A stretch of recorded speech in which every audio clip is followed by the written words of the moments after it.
മമ്മൂക്കയുടെ ടർബോ എന്ന ചിത്രത്തിൻ്റെ ഇന്നലെ തിങ്കളാഴ്ച 5-ാം ദിവസത്തെ കളക്ഷൻ ശരിക്കും ഞെട്ടിച്ചു കേട്ടോ. പലരും അഭിപ്രായപ്പെടുന്നുണ്ടായിരുന്നു 1 കോടിയൊക്കെ കിട്ടിയാൽ കിട്ടി എന്ന്, അതർ ഫാൻസ് കേട്ടോ. എന്നാൽ മമ്മൂക്ക ഫാൻസ് ഉറച്ച് വിശ്വസിച്ചിട്ടുണ്ടായിരുന്നു ഈ ഒരു ചിത്രത്തിന് 5-ാമത്തെ ദിവസം തിങ്കളാഴ്ച കേരളത്തിൽ നിന്നും ഒരു 2 കോടി എന്തായാലും ഷുവർ ആണെന്ന്. പക്ഷേ ആ 2 കോടിയല്ല ചിത്രത്തിൻ്റെ കളക്ഷൻ. 5-ാമത്തെ ദിവസം 2,46,00,000 രൂപയാണ് കേരളത്തിൽ നിന്നും മാത്രം മമ്മൂക്കയുടെ ടർബോ എന്ന ചിത്രം നേടിയിരിക്കുന്നത്. അങ്ങനെ 5 ദിവസത്തെ കേരള കളക്ഷൻ മാത്രം 20,41,00,000 എത്തപ്പെട്ടിരിക്കുന്നു. അതുപോലെ സൗദി അറേബ്യയിൽ ഒരു മലയാള ചിത്രത്തിൻ്റെ ഏറ്റവും വലിയ വിജയം, ഏറ്റവും വലിയ കളക്ഷൻ സ്വന്തമാക്കാൻ ഇതിനോടകം തന്നെ 4 ദിവസങ്ങൾ കൊണ്ട് മമ്മൂക്കയുടെ ടർബോ എന്ന ചിത്രത്തിന് സാധിച്ചു.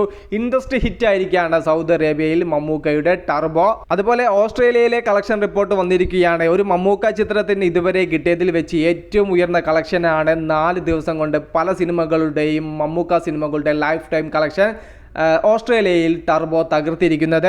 6-ാം ദിവസം ചൊവ്വാഴ്ചയും നല്ല സ്റ്റഡി കളക്ഷൻ നിലനിർത്തി തന്നെയാണ് പടം മുന്നോട്ട് പോകുന്നത്. പലയിടത്തും കനത്ത മഴയാണ്, പ്രതികൂല കാലാവസ്ഥയിലും ആളുകൾ ഇടിച്ചു കയറി സിനിമയ്ക്ക് എത്തുന്നു. ഇനി ചിത്രത്തിന്റെ ആദ്യ ചൊവ്വാഴ്ച പ്രതികൂല കാലാവസ്ഥയിലും മമ്മൂക്കയുടെ ടർബോ എന്ന ചിത്രം എത്രത്തോളം കേരളത്തിൽ നിന്നും നേടാൻ സാധ്യതയുണ്ട്, ജസ്റ്റ് ഒന്ന് കമന്റ് ആയിട്ട് രേഖപ്പെടുത്തുക. മൂവി പ്ലസ് മീഡിയ, ഞാൻ ജിനു ജിനാസ്. പുതുസായിട്ട് ആരെങ്കിലും നമ്മുടെ ചാനൽ കാണുന്നവരുണ്ടെങ്കിൽ സബ്സ്ക്രൈബ് ചെയ്യുക.